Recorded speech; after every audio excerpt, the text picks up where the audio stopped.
मालिक मकान मुझे इस वक्त बहुत ज़्यादा तंग कर रहा है। वो बार बार आता है, घर पे चक्कर लगाता है, मुझे कहता है कि अगर पैसे नहीं हैं तो कोई बात नहीं है, आप मेरी बात मान लो।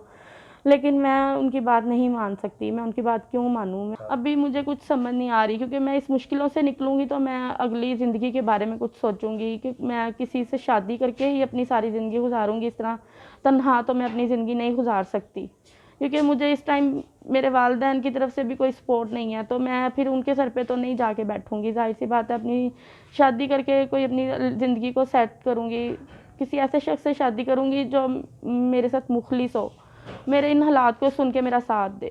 शादी के 3-4 माह के बाद तो मुझे लगा कि जैसे मैं बहुत खुशकिस्मत औरत हूँ जो मुझे ये सारी खुशियाँ मिल गई हैं।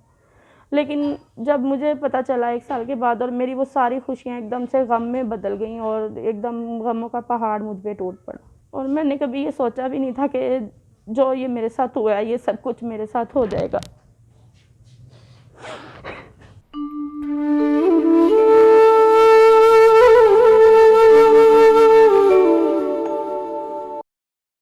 अस्सलाम वालेकुम, मेरा नाम शाहीन है, मेरी उम्र 22 साल है। और मेरी ज़िंदगी में एक ऐसा हादसा हुआ है जिसने मेरी ज़िंदगी शुरू होने से पहले ही ख़त्म कर दिया, मुझे तबाह कर दिया। हुआ कुछ यूँ है कि मेरी दोस्त थी, मेरे मोहल्ले में रहती थी, मेरा उनके घर आना जाना था, तो मैं उनके घर जाती थी। वो मेरी बहुत अच्छी दोस्त थी। तो इसी दौरान उनके एक कज़न आए यूके से उनके घर। तो जब मैं उनके घर आना जाना था तो एक दिन उनसे मुलाकात हुई, उन्होंने मुझे देखा और उन्होंने मुझे पसंद करके मेरी दोस्त को कहा कि इनसे मेरी शादी करवा दो। तो मेरी दोस्त ही ज़रिया बनी थी, उन्होंने मुझसे बात की और मुझे कहा कि शादी मेरे कज़न आपसे करना चाहते हैं। तो उन्होंने कहा कि मेरे कज़न आपसे शादी करना चाहते हैं। तो मेरी दोस्त ने मुझे एग्री किया। मैंने कहा कि आप आके मेरे वालिदैन से बात करो। उसने मेरे वालिदैन से आके बात की। पहले तो मेरे वालिदैन ने इनकार कर दिया कि बेटा हमें उस लड़के का पता नहीं है, वो कौन है, कहाँ से आया, तो हम अपनी बेटी की सारी ज़िंदगी का यानी कि मसला है, तो हम कैसे उसकी शादी कर सकते हैं। लेकिन उस वक्त उसने गारंटी दी कि ये मेरा कज़न है, बहुत अच्छा है, ये वहाँ पे बाहर वेल सेटेड है, तो ये शादी करके आपकी बेटी को बाहर ले जाएगा, यूके में रखेगा, इसको बहुत खुश रखेगा। मेरे वालिदैन एक गरीब घराने से थे, उन्होंने मेरी ज़िंदगी को लेके अच्छे ख्वाब देखे हुए थे। उन्होंने मेरी अच्छी ज़िंदगी के लिए उन्होंने भी बिना सोचा समझे हाँ कर दी मेरी शादी के लिए। मेरी शादी हो गई और मेरी शादी के जिस घर में मैं शादी होके गई थी, 3 माह तक मैं उस घर में, मेरे शौहर मेरे साथ रहे हैं। उसके बाद वो बाहर चले गए। तो मुझे वो हर महीने ख़र्चा भेजते थे, किराया भेजते थे, पैसे भेजते थे, मेरा ख़र्चा पूरा हो जाता था। तो मेरे मामला ज़िंदगी के ऐसे ही चल रहे थे। 1 साल के बाद मेरे शौहर वापस आए। तो इसी तरह एक दिन मैंने यानी कि उनको आए हुए अभी कुछ टाइम ही गुज़रा था, तो उनके मोबाइल पे मैसेजेस और कॉल्स देखी काफ़ी ज़्यादा एक औरत की। तो मैंने उनसे पूछा कि ये कौन है और आपको मैसेज और कॉल क्यों कर रही है? मेरे शौहर ने कहा कि ये मेरे दोस्त की बीवी हैं और ये इसलिए मुझे कॉल कर रही हैं कि वो अपने यानी कि मेरे दोस्त की बीवी अपने हस्बैंड के साथ ही बात करना चाह रही हैं मेरे थ्रू से। लेकिन मैंने बात को यहीं ख़त्म नहीं किया और मेरा शक बढ़ता गया और मैंने उसमें तहकीक शुरू की। तो जिस तरह की मुझे मालूमात मिली उसमें मुझे पता चला कि मेरे शौहर पहले से शादीशुदा हैं और उनके बच्चे भी हैं। तो मेरी इसी बात पे लेके उनसे काफ़ी झगड़ा हुआ। इस झगड़े के दौरान उन्होंने मुझे कहा कि मैं जा रहा हूँ, अगर तुमने रहना है तो तुम उसके साथ भी कंप्रोमाइज़ करो, तुम दोनों को साथ। लेकिन उस वक़्त मैं जज़्बात में आके मैंने उन्हें कह दिया कि मैंने आपके साथ नहीं रहना। वो मुझे छोड़ के चले गए गुस्से में। और जब वो गए हैं उसके बाद मैंने उनसे काफ़ी रब्ता करने की कोशिश की, उनका नंबर बंद आ रहा है। अब मुझे ये नहीं पता कि वो पाकिस्तान में हैं या पाकिस्तान से बाहर हैं। मैं यानी कि 6 माह तक मुझे कोई ख़र्चा नहीं आया, तो मैंने अपने घर जाके अपने वालिदैन से बात की। तो मेरे वालिदैन ने मुझे कहा कि बेटा आपको पहले मना किया था, लेकिन आपने यानी कि अपनी दोस्त की बात मानी। और मैंने फिर अपनी अम्मी से कहा कि अम्मी मैंने तो अच्छी ज़िंदगी का सोचा था, लेकिन मुझे नहीं पता था कि आगे ये सब मामला तो हो जाएंगे। अब आप मेरी कुछ सपोर्ट करें, कुछ मेरी मदद करें। लेकिन मुझे घर के हालात भी पता ही थे कि मेरे वालिदैन इस यानी कि माली हैसियत में इतने ज़्यादा नहीं है जो मुझे सपोर्ट करते। तो मैंने फिर उनको नहीं ज़्यादा तंग किया।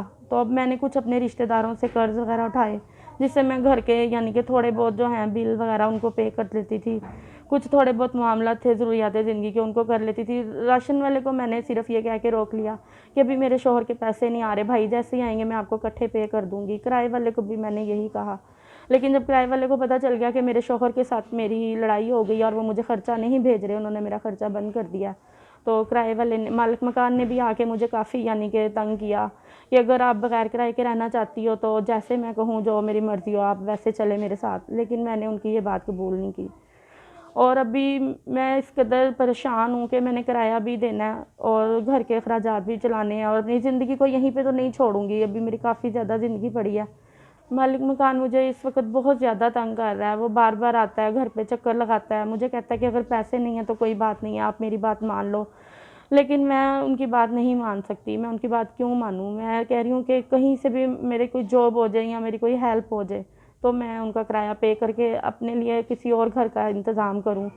और जो वाजिबात मेरे पर हैं दुकान वाले के, जहाँ से मैं राशन लेती थी, उसके वाजिबात मैं अदा कर दूँ और कोई मेरी हेल्प हो जाए वक्ती तौर पे, तो मैं फिर आगे यानी कि अपनी ज़िंदगी को चलाऊँ और मैं इस घटिया इंसान का मकान छोड़ के कहीं और चली जाऊँ और अपनी ज़िंदगी को एक इज़्ज़त के साथ अपनी ज़िंदगी गुजारूँ। जब मेरी शादी होनी थी उस वक़्त जिसके साथ मेरी शादी, उसने मुझे इतने अच्छे ख्वाब दिखाए कि मैं आपकी ज़िंदगी में ऐसे करूँगा, मैं आपको खुश रखूँगा, मैं आपको बाहर ले जाऊँगा।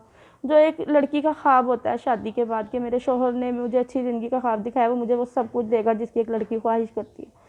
लेकिन मेरी ज़िंदगी उसके बरक्स बिल्कुल उल्ट हो गई, सब कुछ ख़राब हो गया, बर्बाद हो गया और मैं इस मोड़ पे आ जाके खड़ी हो गई। शादी के 3-4 माह के बाद तो मुझे लगा कि जैसे मैं बहुत खुशकिस्मत औरत हूँ जो मुझे ये सारी खुशियाँ मिल गई हैं। लेकिन जब मुझे पता चला 1 साल के बाद और मेरी वो सारी खुशियाँ एकदम से गम में बदल गईं और एकदम गमों का पहाड़ मुझ पे टूट पड़ा। और मैंने कभी ये सोचा भी नहीं था कि जो ये मेरे साथ हुआ है, ये सब कुछ मेरे साथ हो जाएगा।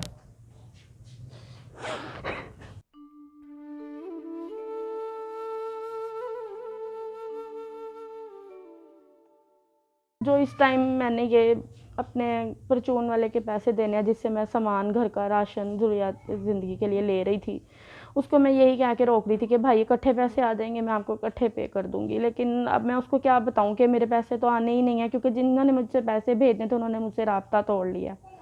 और मेरे जो किराए के पैसे हैं वो भी मैं उसको कहाँ से दूँ? उसको तो पता चल ही गया और वो मुझसे घटिया घटिया बातें कर रहा है आके। तो मैं आगे कहीं घर लेना है, उसका किराया क्लियर करके मैं आगे घर लूँगी। 5-6 माह का उसका किराया है और परचून वाले का है। थोड़े से किसी रिश्तेदारों से मैंने उधार पैसे लिए, उन्हें वापस करने हैं।